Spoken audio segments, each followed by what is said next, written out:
이 화면에서 보면 이렇게 7층으로 이렇게 되어 있죠? 네, 7층으로 되어 있는데요. 거기서 첫 번째가 이제 사랑의 지도인데, 이게 지금 7층 됐던 것을 제가 이렇게 부부들이 오면 먼저 이제 관계의 기본 검사를 하거든요.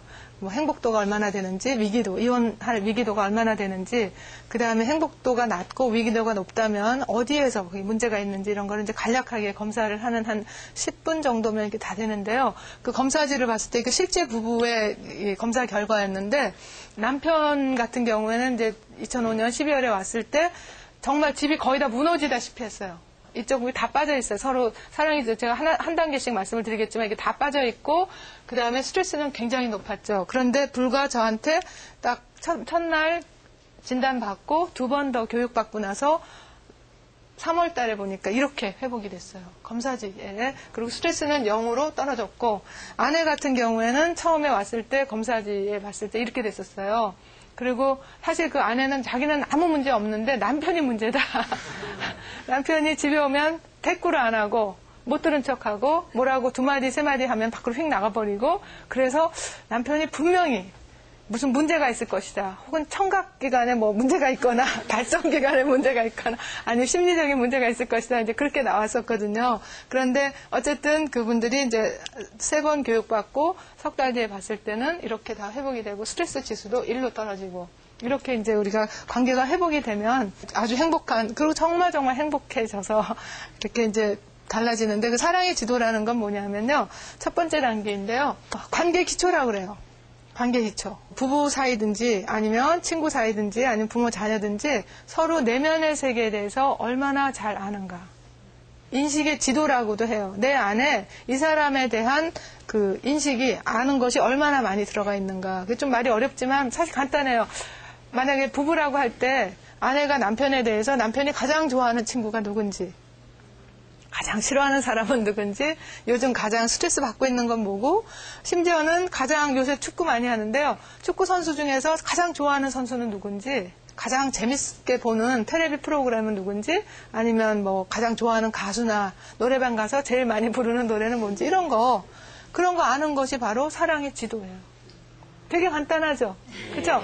그런데 그거를 모르면 관계가 형성이 안 된다는 거죠. 오해도 많이 생기고, 그리고 또 그 오해만 많이 생기는 것이 아니라 관계도 정말 이렇게 친밀감이라든지 신뢰감, 유대감이 잘 안 생길 수가 있어요. 아무리 나이가 많으신 분도요, 제가 이렇게 보면은요, 뭐 연세 60, 70 되고 결혼하신 지 3, 40년 지나도 모르는 경우도 있어요. 진짜 제가 이렇게 보니까 어떤 할아버지가 자기 그 할머니가 가장 좋아하는 음식이 뭐예요? 그러니까 몰라 이래요.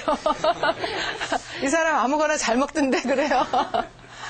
그런데 그 할머니는 정말 눈물을 뚝뚝 흘리시면서 안 살겠다고 그렇게 하시거든요. 재미가 없다는 거예요. 할아버지는 이제 뭐 3대 독자, 4대 독자로서 집에서 다 받기만 하고 남들이 다 맞춰주는 것만 해서 음식점 가도 할머니가 뭐 좋아하는지 묻지도 않고 자기냥 맛있게 드시고 나오고.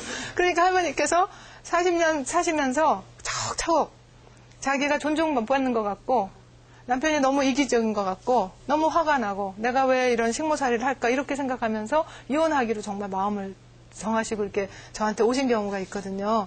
그런데 이 사랑의 지도를 이제 연습하는 방법이 있어요. 그렇게 연습하고 나서 정말 그것만 했는데도 3주 후에 두 손을 꼭 잡고 오셨어요. 그러면서 아유, 우리가 40년 전에 최 박사 만났으면 너무나 재밌게 살 텐데, 그렇게 관계의 기초라는 거죠. 만약 이걸 모르면 정말 관계를 참 재미없게 산다든지, 아니면 오해. 어떤 분들은 또 그래요. 무슨 오해가 생기냐면, 남편이 주중에 내내 바쁘다가 주말 되면은 이제 텔레비만 내 본다는 거예요. 너무 재미가 없고 너무 화가 나고. 그럼 부인은 일주일 내내 아이랑 막 씨름하다가 그때 이제 벚꽃이 막 피고 있는 때인데, 아이랑 같이 밖에 나가고 남편이랑 같이 유모차 밀면서 같이 이렇게 밖에 나가고 싶은데 남편이 나가자 그러니까 텔레비만 돌리고 있어요. 그러니까 얼마나 화가 나겠어요. 그래갖고 정말 많이 화를 냈는데, 사랑의 지도하는 그런 연습이 있거든요. 내가 가장 힘들고 피곤할 때 쉬고 싶은 곳은 그랬거든요. 그때 남편은 집이에요. 텔레비 앞에서 그 스포츠 채널 돌리는 게 그때가 자기가 제일 휴식이 되고 편안하다고. 근데 그거를 알게 되니까 부인이, 남편이 이게 쉬는 거구나. 그러니까 내가 싫어서, 아기가 싫어서 그런 것이 아니라 이기적이라서 그런 것이 아니라 남편이 가장 힘들 때는 이렇게 쉬는구나. 그거를 알게 되면서 오해가 풀리게 되는 거죠. 이런 거예요. 아니면 또 뭐 시어머니하고 사이가 안 좋을 때 가만히 보세요. 시어머니가 좋아하시는 그 가수가 뭐 나훈아인지 이미자인지 보셔가지고 다음에 오셨을 때 그 CD를 드린다든지 이러면 정말 시어머니께서 굉장히 좋아하실 수 있어요. 그러니까 이렇게 서로 알게 되면 해줄 것도 많고 오해도 풀리고 관계도 돈독해지고 어떻게 하느냐 하면 정말 간단해요.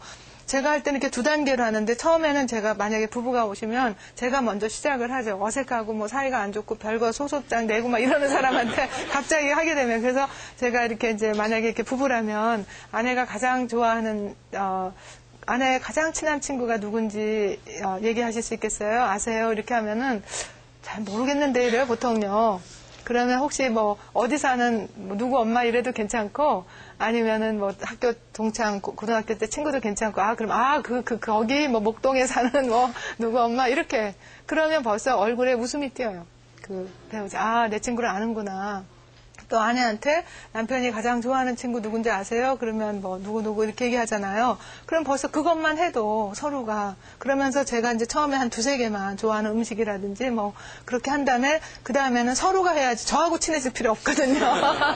그러니까 서로 하는데 그냥 하면 아주 밋밋하고 재미가 없으니까 이제 추측 게임식으로 하라고 그래요. 갑자기 느닷없이 당신 좋아하는 색깔 뭐야? 그럼 왜 물어? 이러잖아요. 또 이것도 뭐 무슨 싸움을 걸려고. 그렇죠? 요새 가장 스트레스 받는 거 뭐야? 이러면 얘기 안 하고 싶단 말이에요. 무서워서. 또 싸움 날까봐. 그래서 이렇게 직선적으로 물어보기보다 서로 둘이서 할 때는 놀이식으로 내 생각에 당신이 가장 좋아하는 색깔은 보라색인 것 같은데 맞아? 그러면 맞으면 맞다 그러고 아니면 아닌데 그럼 무슨 색이야? 그럼 나는 핑크색 좋아해. 이런 식으로 또 순서를 바꿔가지고 내 생각에 당신이 그러니까 부부가 서로 가장 좋아하는 색깔은 곤색인 것 같은데 맞아? 그럼 맞아. 그럼 이렇게 아니면 아닌데 그럼 뭐야? 그러면 초록색 이런 식으로 그래서 그 레파토리는 사실 무궁무진해 다양할 수 있어요.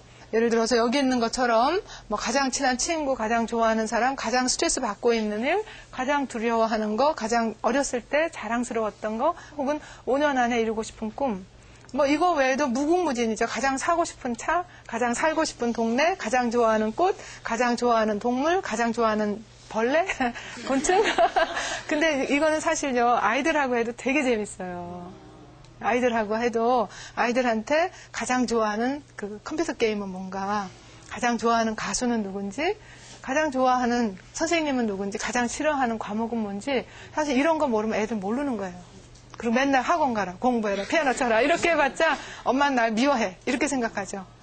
그렇죠? 그런데 서로 이렇게 아이한테 근데 직접적으로 물어보는 것보다 그렇게 엄마 생각에 아무개가 가장 아끼는 장난감은 이거인 것 같은데 맞아? 그러면 너무 좋아하죠. 아니면 아닌데 그래도 우리가 알게 되고 그러니까 몰라도 재밌고 알아도 재밌고 이러면서 친밀감이 굉장히 많이 크게 돼요. 서로가 정말 관계가 돈독해지고 별로 어렵지 않죠. 그렇죠? 오늘부터 바로 가서 해보세요. 근데 참 조심할 게 있어요. 근데 만약에 뭐 아내나 남편이 뭐 외도를 한 것 같다 이럴 때 당신이 가장 좋아하는 여자의 이름은 뭐 이런 걸 하지 마시고요.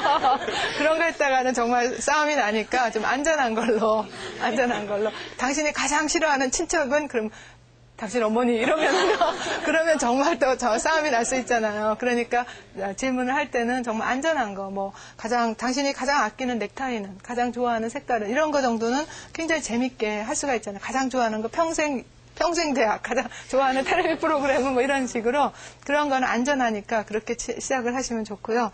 자, 두 번째 그 행복한 관계 두 번째 단계는 이제 호감과 존중인데요. 호감 존중은 가트맨 박사는 뭐라 그러냐 하면 비유를 하자면 이 닦는 거에 비유를 한대요. 그럼 무슨 말이냐 하면 우리가 음식을 먹으면 음식 사이에 이렇게 이 사이에 음식이 끼잖아요. 근데 우리 구강 조건이 박테리아 형성하기 제일 좋거든요. 온도 습도 딱 맞아서. 그래서 그냥 가만히 있으면 악취나고 그다음에 그냥 놔두면 썩고 냄새나고 그다음에 이제 아프니까 뽑게 되고 이렇게 되듯이 관계도 이렇게 현미경으로 정말 100분의 1초 단위로 가만히 보니까 특히 이제 부부 관계에서 보면은 서로 감정의 교류가 많다는 거죠. 감정이 남들하고는 하지 않을 거를 감정의 교류가 많다 보면 감정의 찌꺼기가 남는데 그 찌꺼기를 그냥 놔두면 부부다, 가족이다 이러면 그 조건이 아주 부패되기 좋은 조건이라는 거죠. 함부로 대하고 막말하고 예의 없게 하고 그러니까 관계가 이제 고통스러워지는 거죠. 그래서 악취나는 말 하는 게 바로 비난, 경멸, 방어, 탑승 이런 게 악취나는 말하고 그러다 보면 관계가 고통스러워서 이제 뽑게 되는 게 이혼이고 이렇게 되거든요.